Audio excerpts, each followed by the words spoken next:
going, everyone? I'm Jacob. I'm Jack. And I'm Tyler. We're here with Proud To Be Metalhead, and we're here to interview everyone's favorite steampunk metal band, AUTOMATON. Hey guys. Introduce yourself. I am Duncan Bashworth III, benefactor of the Airship Initiative and singer. Professor Marcus Wolverhampton, guitarist, major of anthropology and abomination studies. Oh, me. We can get you. Captain Mead, guitars. Easy. Isaac Grimwood. I'm a stowaway. Play bass. And missing from, of course, our... Whoa there, buddy. Missing, of course, our drummer, mechanic James O'Brien, who's off tinkering something somewhere. Welcome. Alright, so why don't we get started with, why don't we just go around starting with the captain here. And why don't you tell me a little bit about your musical backgrounds? I mean, I was raised on, you know, the classics like jazz and classical and some Beatles scattered about here and there. But eventually I, you know, Iron Maiden changed my life and shit. So ever since then it's just been heavy shit and, you know, good old metal. Getting heavier every day. Yep. And the jazz gets in there every once in a while, but, you know. You gotta have the jazz. Exactly, you gotta have the jazz. What about you, Duncan? Yeah, so I've been doing the music thing for about 22 years. Started with Melbay 1, the very best place to start. I was a guitarist, bassist in a prog band. I was a bit of a prog snob for a while, and Iron Maiden changed my life. Go figure. But yeah, I was played a prog band in Dayton as a bassist for a number of years before AUTOMATON. Well, for me, I guess it's the best way to say is I've been. Actually, the prog didn't happen until high school, but I was raised on metal when I was about 4 years old. My dad started me off with Metallica, Megadeth, Iron Maiden, Sabbath, you know, the classics and things like that. I've kind of branched off into there a little bit because my dad also really enjoyed stuff like Jethro Tull and Rush, and I got into the huge, got into the huge prog scene later on in high school. But I started off as this thrash metal kid, and then got into prog when I discovered Dream Theater. I really got into it. Mr. Favorite band's Pink Floyd over here, so he has no room to talk. But yeah, with that being said, I picked up a guitar when I was about 10 years old. Before that, I was doing trombone and full music compositions. Yeah, I was taking theory for a couple of years under private lessons, and then I had it in high school too. So I've been around music since I was about 5 years old. And then I just like playing metal because it's fun, challenging at the same time. What about you?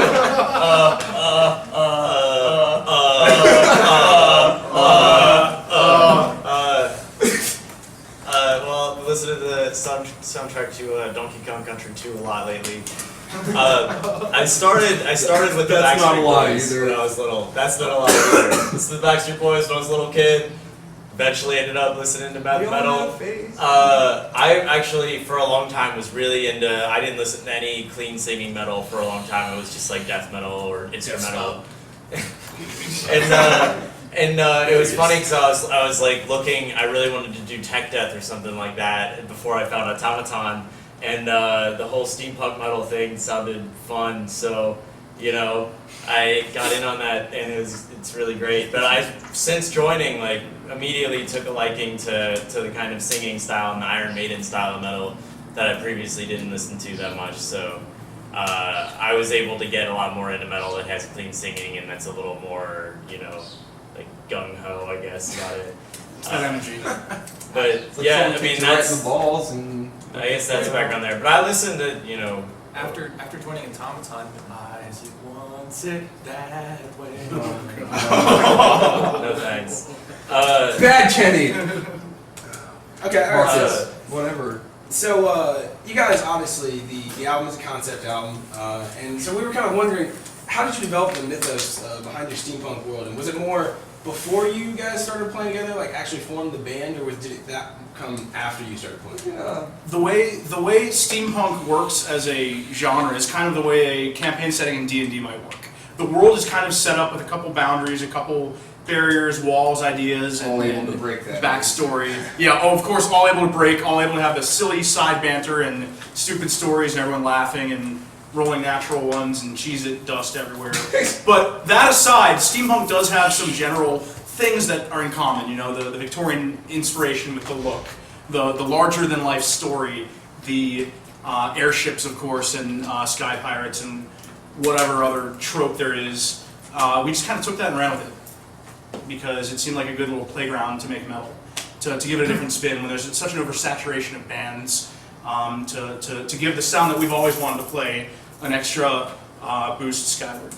And the story just came naturally because the things were in place. We'd gone to steampunk events around Cincinnati and traveled even a bit to check some out and met really cool, inspired people, and the story just fell into place itself. So, kind of to go off that, how does your steampunk world mesh with other groups, like other airships or collectives? How do you guys' mythos, your story work together, so to speak? I mean, as far as like other mythos, because like, you know, when, you know, steampunk airships are just the groups of people that go to like conventions and steampunk events together. So think of it as like a club. Yeah. Would be like the most simplest way of explaining it. A lot of people do have their own backgrounds though, like, you know, and that's the cool thing about it is no one's really trying to do like, oh, you know, I'm cosplaying this anime character or anything. It's like, I'm being my alter ego right now, and, Right. you know, my backstory is I was from the fields of so-and-so, and it's just like, oh, okay, sweet. And so, like, everyone can kind of come up with their own backstory, their own story for what world they're in. You just kind of have to meet them on that level and be like, oh, yeah? Well, let me tell you about me, okay? Like, it's nice to not have like a set canon or anything that you have to stick on. It's usually vague enough for them to all kind of blend. And that's honestly what separates like a steampunk convention as opposed to an anime convention, because we play both. We love them both. But what's really funny is if we go to a steampunk convention dressed like we are, they'll just be like, oh, I love your outfit, you look really good, and they'll just be like, how did you come up with it? Whereas if you go to an anime convention, who are you going as? Yeah. I mean, like, what character are you supposed to be? I've never seen Well, that let me anime. tell you about it. It's like, cool story, bro, and immediate walk away. Shameless plug, automaton. I'm a different character because I immediately, my character anything always goes to, oh, by the way, automaton. Did you hear about automaton? Yes. Yeah. But steampunk airships, yeah, as you said, they're groups of people who craft together and go to events together. They fly different flags. There are about 7 or 8, maybe more, in Cincinnati that all compete at different events, but are all in the same community together. And we've sort of separated from that as our own story. We are under the Airship Initiative, and when we go to events, we still represent our own story in the band. Yeah, it's awesome. I want to go off of his question. Who's the main lyricist out of the group? It's I write most of the lyrics. I always check with these guys first, though. If something's lame, they will tell me, especially this guy. That's the same with the entire writing process in general. All of us have a say in anything that gets written. Yeah. Do you ever feel limited when you're writing? Always. I'm gonna be honest, but that's the beauty, though. The beauty is in limitation, because when you have a goal and you feel that challenge, you're more driven to make it better and greater. If it was completely open in the writing and I didn't feel like I was potentially breaking our story or throwing a character under the bus or going too far with something. Making a 35-minute automaton prog rock epic. Yes. It keeps it the parameters keep it focused and keep us true to our vision as a band. So yeah, I feel trapped all the time, but it's a wonderful sort of trapped. Same with the music too, though. Like we'll write a riff and be like, "Well, that fits in nowhere with the story we're wanting to do," and so that's getting kicked to the curb until we can find a place for it. And I think that anything melodic works, so I feel like there's some things that I can't do writing, you know what I mean? I can't make it like a funk song all the way through and all that, but Not always. you could try it, but I'm just talking overall feel. You but know? but almost any like melody driven thing, it just fits right in, you know. Gotta get that slide in there too. Also, right? the one thing, also the one thing we do like to focus on, because we all come from very different musical backgrounds, that while we have this style that we are, we're like, how can we put a little bit of a different style into it without changing, without making it not sound like an automaton song. Yeah. So whenever we get like something that really heavily influenced us, like every once in a while, Ryan might sneak some Bob Dylan influence in there, and I might swap in some like, I was listening to fucking Springsteen, and I found this little riff that I thought might be a good idea, or whatever have you. We'll be like, if we put it in there and it sounds cool and it turns itself into a classic metal song with the genre that we really try to focus on, we've added our own piece of originality, and then we're like, this is it. This is the song. So a lot goes into it, and we fight those limitations, but I think we grow as a band in A terms lot of our gets writing. discarded too. Yeah, a lot gets discarded. And Mason made a tasty chicken nuggets afterwards. Unfortunately not. Unfortunately not. We go hungry. We do. Starving artists. So then I guess this leads into my question. What are the big difficulties with writing a concept album? Getting the Continuity. story straight. Continuity. Continuity. For our EP, admittedly, we knew we wanted to do voice acting. We knew we wanted to sort of set the scene and be a teaser. The EP was a teaser into our world building, our transmedia experience. But we didn't plan it out. We just kind of threw ourselves at the mic and acted goofy and tried to feel that out, and it didn't quite work. So yeah, continuity is a big thing. How a character would act, sticking to it, how the story would develop in a way that makes sense, in a way that you feel it. You feel the tension in a story, the rising action, the falling action. Our EP didn't have that. There were clearly, some goofy characters and good music, but we had a number of writing sessions with our producer and with, of course, us, just throwing around, well, we didn't cover this, or if they went here, how did they get there? Did we skip this part? And who are these people that we wrote a song about? And oh yeah, okay, that does work. You said Yeah, this in the that's kinda funny. lyrics, and you're saying something different in the skit, This is so actually- you're gonna have to change one of the two. Well, during the finalizing of the script for our first album, we actually had to switch the order of one of our songs to make it coherent, because it's like we told a story, but it was in a different spot, and then we're just like, once we switched it, everything kind of made sense. So, really finalizing the script so the listener, although you know the story, but making sure that no matter if they have a lyric book or not, if they're just listening to everything all the way through, they're going to understand that something happened, and they're going to understand the basic story. That's like the biggest challenge, especially when you want to continue the concept in another album. Basically, we don't want to be George Lucas getting asked the question like, fuck. Let me get that out of my ass here real quick. Okay, here's what happened. We don't want that to happen, so we're Or any very... special editions. And we're not looking to change our story either. It's been a very rewarding process, because none of us had thrown ourselves into a project from start to finish that was this involved and needed this much attention with story building. A few of us are writers and come from backgrounds like that. Marcus Wolverhampton and I are English majors.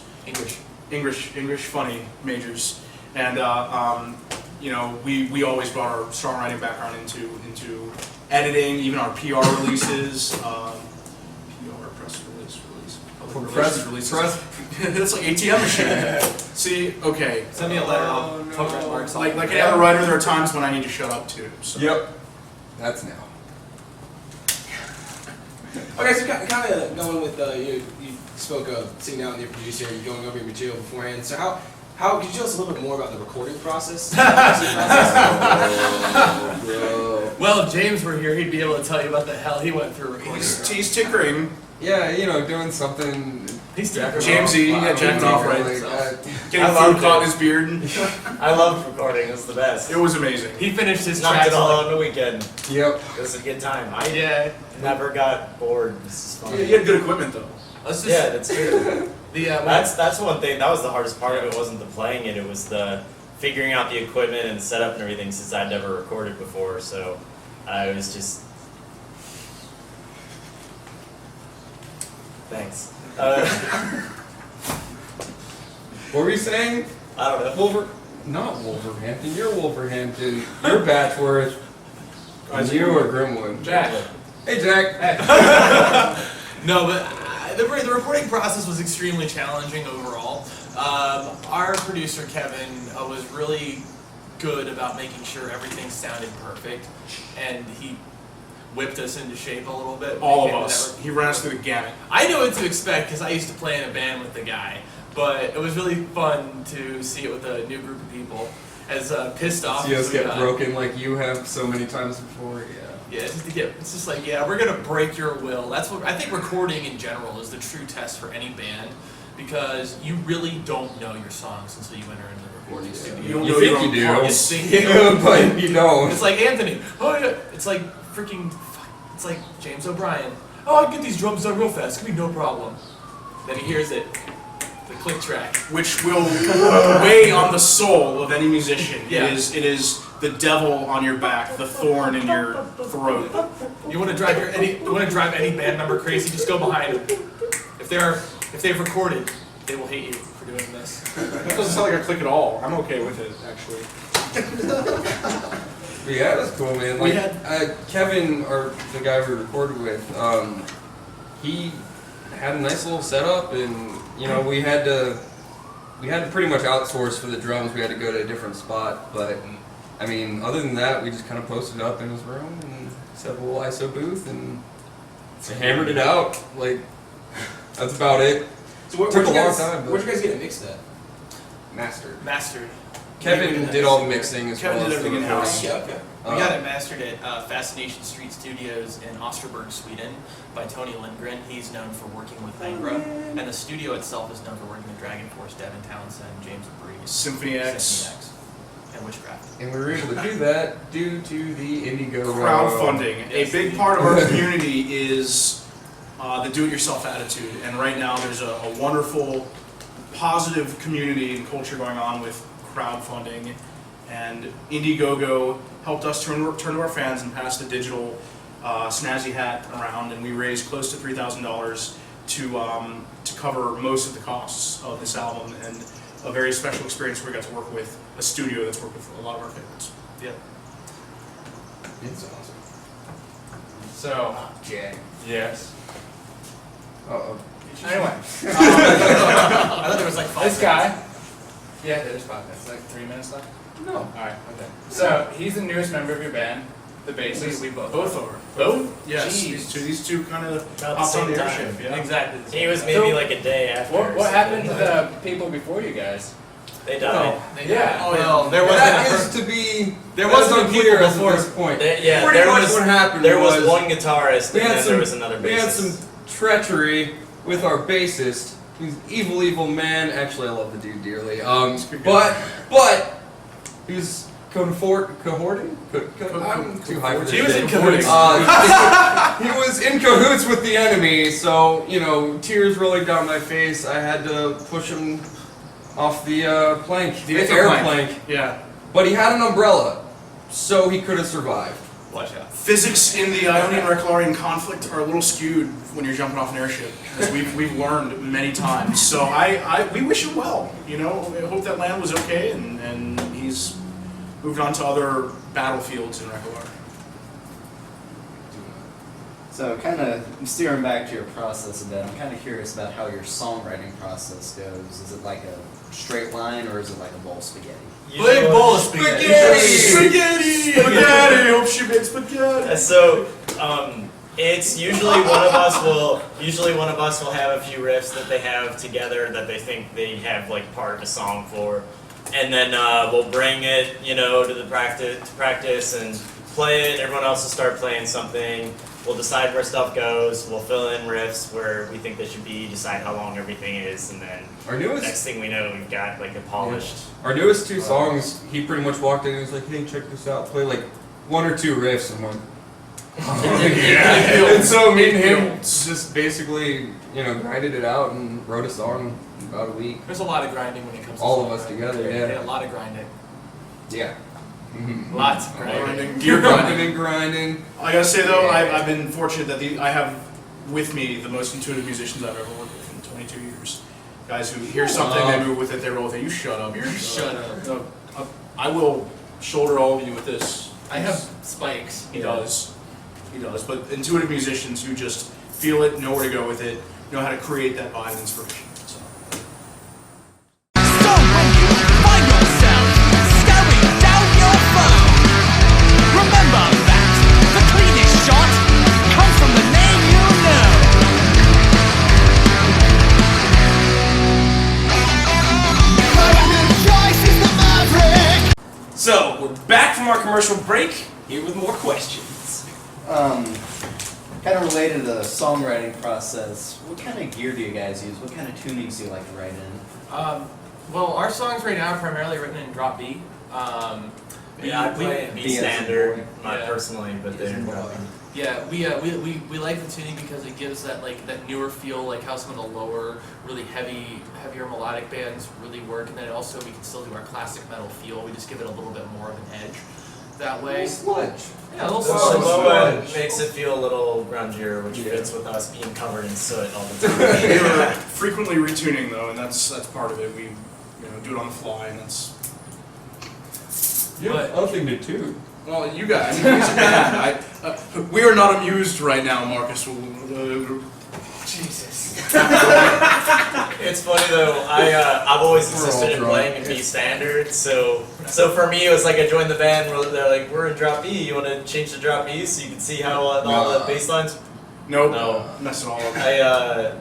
But I just like standard. I mean, no matter what tuning everyone else is in, I've never had someone go below B that I was playing with. So for me, it's like I don't really learn what to do visually anyway. Like I can't look at what the guitarist is playing at their hands and follow that. I have to just do it by ear. So it's we're always, very by ear band. Yeah, sure. I definitely don't really learn by tabs. As far as equipment use, I play the ESP Truckster, and I have a Mason Mark V. I play a Schecter Raiden Special 5-string bass. It's really great. I like it a lot. Awesome. No, it's good. I recommend it. And then I have a full Ashdown cab. It's full stack. Dash down all the way down. It's 15-inch cabin, 2 10s with a 350-watt head and a horn. Yeah. Tweeter, good tweeter, yeah. I love it. It sounds so good that I've never felt the need to really use any kind of pedal to change the tone or anything. It's just a little, the input's high, so it gets a little crackle, and there's stuff I do with the pickups too for that, but it sounds great. I play the skin flute. Oh, fantastic! I hear that's a difficult instrument to play. Master. It takes a lot of wrist action and. If you guys know, I definitely jam with you guys. Oh yeah. Oh, we can make that work. Yeah, We can that won't end definitely well. make that work. Okay. I SM58. It's kind of a neat little thing that some people use sometimes from time to time. No, I am a gear nut, and this is my first time as a singer, just a singer. So I kind of miss geeking out over gear, so I just live vicariously. You play bass also, right? Well, yeah. I do. Yes, I You play just bass take the most of my sore life. spot, sir. On the album, Isaac Grimlin recorded with. I've got like an heirloom style bass. It's a Carbon 6-string, and he played it on the album. It sounds really good. Tell them about your gear. What? Tell them about your bass amp. Oh, you got. Oh yeah. Had. It magically converted into a month of rent. Years of saving, work, and everything I lived for a while gave me about a month of rent. So and eviction later. So. Oh man. Good stuff. It's a good bass amp, though. Great bass amp. It's a cool story too, bro. Well, what about Ryan here? What about Mead? I play Gibson Les Paul Studio. Sponsor me. And a PV Val King, which is currently, not working. So don't sponsor me. No,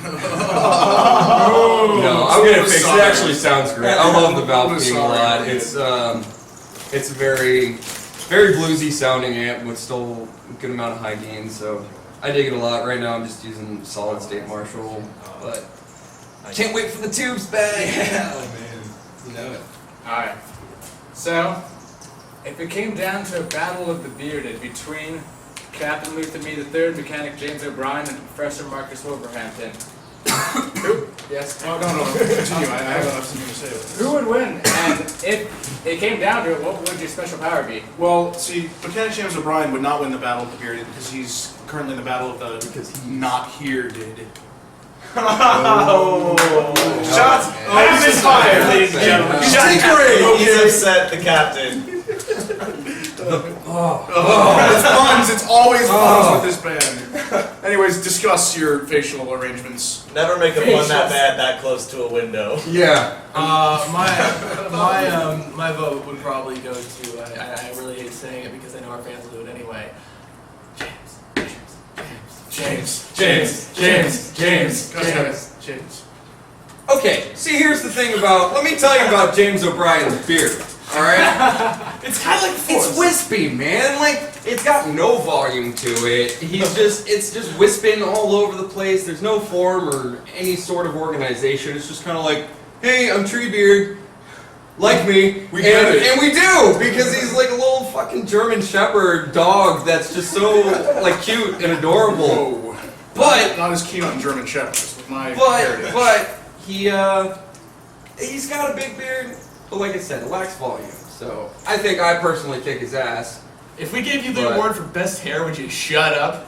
I will take that. Okay. I'll take that any day. And superpowers? Just any superpower. You said superpowers, right? I'm not like hallucinating Special or ability, anything. you know? Special ability. Like, you know, if it's like a... Does it have to be beard related special ability? I don't think it. Okay.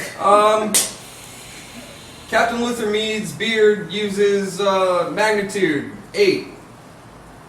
Oh. It's super effective. Thank you.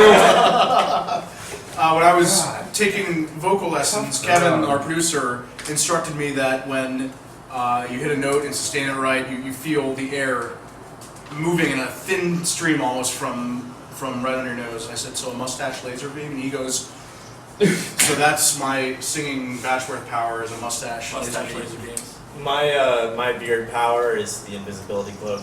He's rocking it right now. You can't tell, but I'm sitting on it currently. My that beard, much volume? it's like a cushion right here Right, in remember between it's- me and the chair. We sometimes eat meals on it. It kind of looks like we're fucking around with magic or something. Yeah. The gathering. Use it as a tablecloth. Yeah. Nice. I guess I would say my superpower would be my beard can make me fly.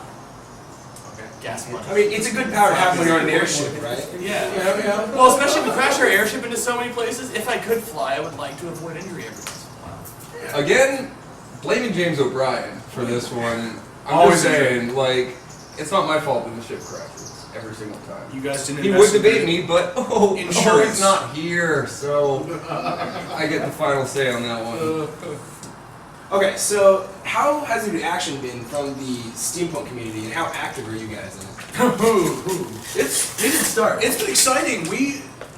The ideas of this band came from I guess I threw myself awkwardly into steampunk in about 2010, and was watching the bands and really getting caught up in the magic of what it's about, but thinking, man, what if it were just straightforward metal? And I brought in Captain Meade and the guy who's not in the video, James O'Brien, and we walked around steampunk events giving out flyers like, hey, we're steampunk metal, you like it, maybe like us? And people were just kind of like, I don't see those two worlds connecting, except the occasional person going, that could be incredible, like do that.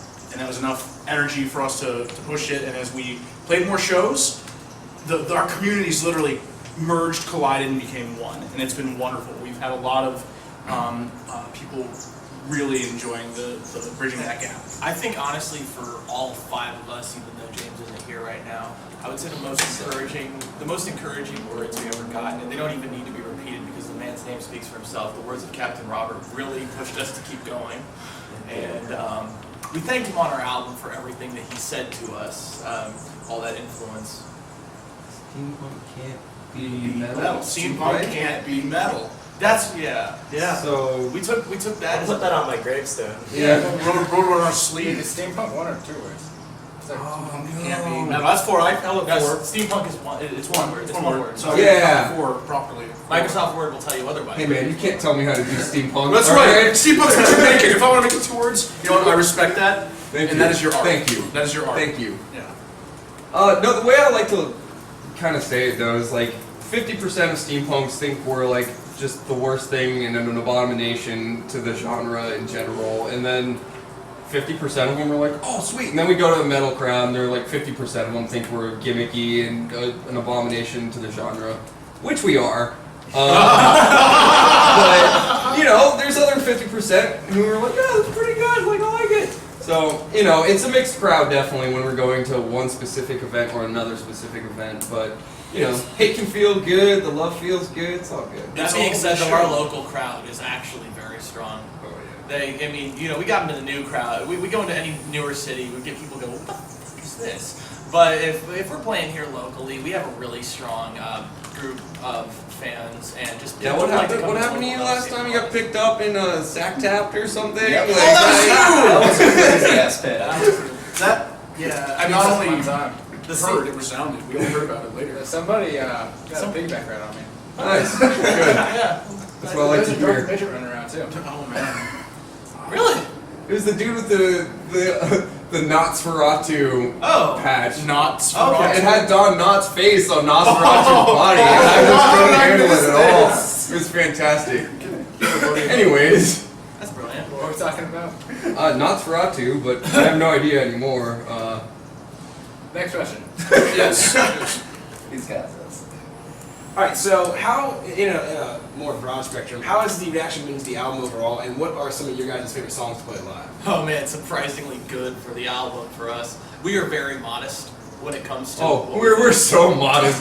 You have no idea how modest we are. Let me just tell you about how modest we are. Yeah. I'm just saying, we're like the most modest band on the planet, according to Marcus Wolverhampton over here. No, we there is a certain bit of humility, of course. we all critique our stuff until we get to the point where it's like, fine, it's done, and then to hear the appreciation from the fans that supported and also got it is honestly, you know, it felt really great to be like, wow, we poured all of our hearts into this thing.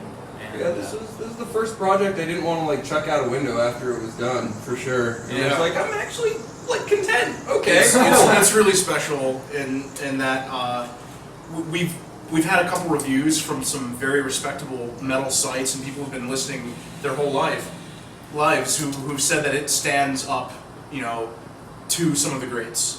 And as in, it can be on the same websites as some of utter them, which is a bullshit. big deal for us.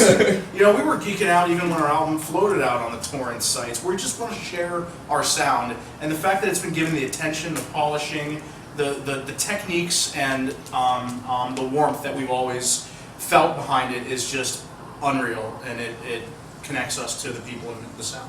in other words, pirate our shit. Yeah. I would say Do for favorite Do song it. to play Pirate. favorite song to play live. That's a really hard one for me. I love The call. the call. I would have to say it's our new song, The Call. Oh, we danced around to it, making the guitar riffs with our mouths when we're not actually playing.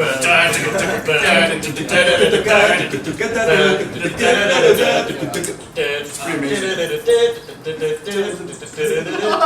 And you know, since James isn't here, I'm going to answer for him. His favorite song to play is The Construct. Yeah, he I loves it heard so about much. that. I heard about that. It's Yeah, a he little, loves that song. Yeah. it's so happy boppy and simple that he That's loves a around hardcore it. song, and he loved it. I really like playing all of our stuff, though. Honestly, like from start to finish, we all have a fucking blast playing it. And Bantering on stage and, Yeah. and just wouldn't have it any other way. Yeah. But The Call. The call. All right. So my question is about your Thirsty 30, your group of airship special hands. I don't know what you call them. They're I'm not a resistance steampunk or movement. anything. Resistance movement, Airship resistance movement. and they're all prisoners, yeah. Prisoners that are also inventors, artists, and just the minds. Why are they in prison? For being, you know, For protesting and being, you know, Expressing the culture of Rekelar yeah, that's for trying fighting to in the power, be essentially. minimized, you know, by the Ionian, what's the term I'm looking for here? Agenda. Okay. Oppression. Well, what if one of them was like a serial killer or something, and they're on your ship now? We blame Grimwood because he's the one who found him. Oh, okay, good. He is our hookup for all of the prisoners, actually, now that I Yep. think about So it. if- So, any son of a bitch that was in there that got out, I'm gonna blame So him. if we have like Nigel Dahmer, it's all your fault, man. If we deal Yeah, with I'm him, sorry, you know. like, you know, if I end up, like, skinned and some dude's, like, wearing me as a cloak, I'm gonna blame you. Yeah. You can find that on Etsy. Yeah. As well as these fine wares here. Tyler. Alright. So, if you could play a song out of character, out of your story up on stage, you could play any cover song you want, what would it be? And I'd like to go around here to each band member. I call them out at first. Cover song? Yes. Any song you want to play on stage, ever. Ever. Ever. I'll go first. Lost Horizons, Highlander, the one, all 14 minutes of it. Good luck. With the of course you. Or would you be singing or bass? I'll be singing. Okay. Yeah, No, you're gonna try it. I'm gonna try that too. I don't want to sing that. He just did the face melter. Our faces are. Still on our faces. So we're okay until we get the Etsy shop open where skin is intact. Oh yeah, that's right. But we need to get started on that. A Lost Horizon, or any song by them. I just want to experience that much glory in one place. That'd be cool. For me, I guess if there was any song that I could just pick and play, it would probably have to be. I would probably have to say Metropolis Part 1. Oh, how could I forget that? Because John McCurdy is one of my biggest influences. If not that, I would probably just cover the entire Scenes from Memory album, if not think of Images and Words. So I would probably do Metropolis Part 1 from Images and Words, and then just do the rest of Scenes from Memory all the way through. I'd back you on bass. I would. The Scenes from a Memory bass solo is not one of my favorites. Oh yeah, I understand. Just saying. I'm talking about the album. Yeah, if I could play any song with them, Which bass solo character, from that album? Africa by Toto, definitely. I am not the only Toto fan in this band. Yes. I want to kill you so bad. The thing is, we have Oh man. Stagecoach Inferno wants us to do it. Oh, our brothers in Stagecoach. Love you guys. Also an amazing band. You need to check out. What's your cover Yeah. song? Throw it out there, buddy. Think it's a break. Think it's a break. Jethro I haven't Tull. done with that. Yep. I'm That good old glad psychedelic voyage. I love it It's so rock much. epic. we all I know have our it's diverse psychedelic voyage. I'm backgrounds. sorry.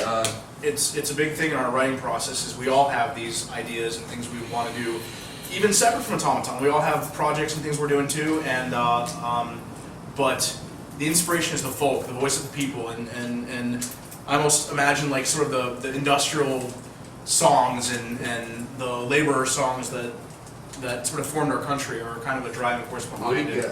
Our story and sound too.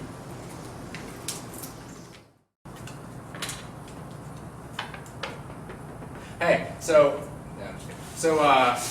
what is the best concert you guys have played at so far? Favorite. I have to say Cincy Powerfest 3.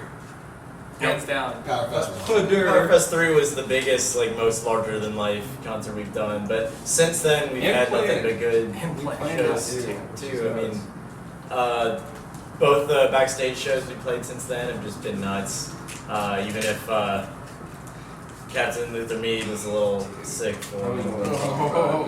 Got a bad case of the Rekelarian clap and had to be rushed to the emergency rooms. No, I just got food poisoning and couldn't stand. So. Yeah. That was great. Album release show, guitarist has food poisoning. 2 hours before, too. But outside of that, show went really well. Yeah. But I think for me personally, the reason Powerfest was so awesome is because it started with AUTOMATON before we were in AUTOMATON. Our good illustrious James O'Brien, who isn't here today, was planning the first two events, and he let me help him out this year. But what we ended up doing was we brought it to a new venue, the Madison Theater. They were previously at the Thompson House, and we were given a lot more control over what we could do. And when we decided to pick the best bands that we've played with, the best bands that we could think of in the local area and just the whole region in general, we were able to get this event for a lot of promotion to get unexpected, get 315 people in the door to see unsigned metal bands, and we also caused the biggest power spike Covington, Kentucky had in 10 years. Again, thank you, Stagecoach. Of course. Yeah, and Duke Energy was really pissed at us. But all in all, it was probably the most successful show we ran, and it really just gave people if you want to know what the local metal scene is in Cincinnati, that's it. And we do that, and that also happens at every backstage show as well. Every time you do that, take a drink. Seriously, you will be drunk. Okay, so to kind of wrap this awesome review, thank you guys again. This has been awesome. Thank you, man. But to kind of wrap this up, what would you say to any fan who wants to either get into steampunk or metal? Do it. Get your feet wet. Metal community and steampunk community are probably the two most accepting communities I've ever seen. So if anyone wants to go into it and they don't really know what's going on, try it. I mean, you don't have to look like a metalhead to enjoy metal or to see what it's like. You don't necessarily have to dress full steampunk to try it out. People will give you advice on anything. It's like if you want to talk to anybody in these communities about any subject. I know plenty of do people who've gone to steampunk events in normal clothes and they have just as much fun just because they're around the craziness of it all. And same with metal, you know, like come from work, you're still in your fucking suit and tie, but you get there and it's just like, Let's just say this: if my own Bible preaching, gospel thumping mother could have fun at Cincy Power Fest, anybody could have fun at a metal show. Actually, no, I think that just made everyone not want to come. Really? I'm sorry. But the thing about both metal and I didn't mean it steampunk. like that. The thing about both metal and steampunk is they have iconic looks. You walk into a metal show, denim vest, long hair, whatever. There are distinct looks of metalheads. You walk into a steampunk event, there are distinct looks of steampunks, and it's a striking look. It is a uniform, awesome, just appearance, and it can be intimidating for people who've never, sat down and talked to a metalhead or sat down and talked to a steampunk. But you know what? They will hug that fear right out of you. Yeah, in the metal community you got Hail Satan, in the steampunk community you got Hail Satin. Satin? Yeah. Not very much Both of different. It was nice on the One hands. And in the sheets. And the streets. Ruined. Ruined. Killed it all. Band, have any closing remarks? Yeah, check out our album, A Bold New Fuck you, Horizon. Jack. That's my closing remark. Our album, A Bold New Horizon, I'll is second that. on Bandcamp right If now. you two want to go upstairs and You guys can finish the interview. Let's go.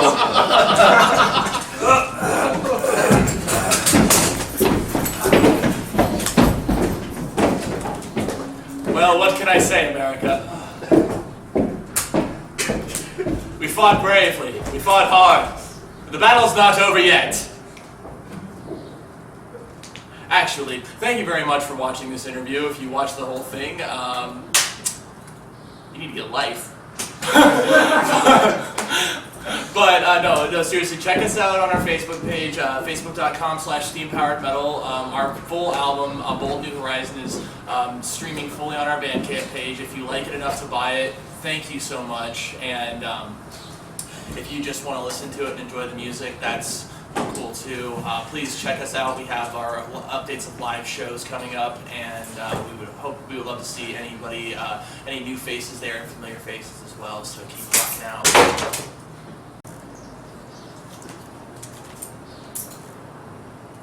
Cut.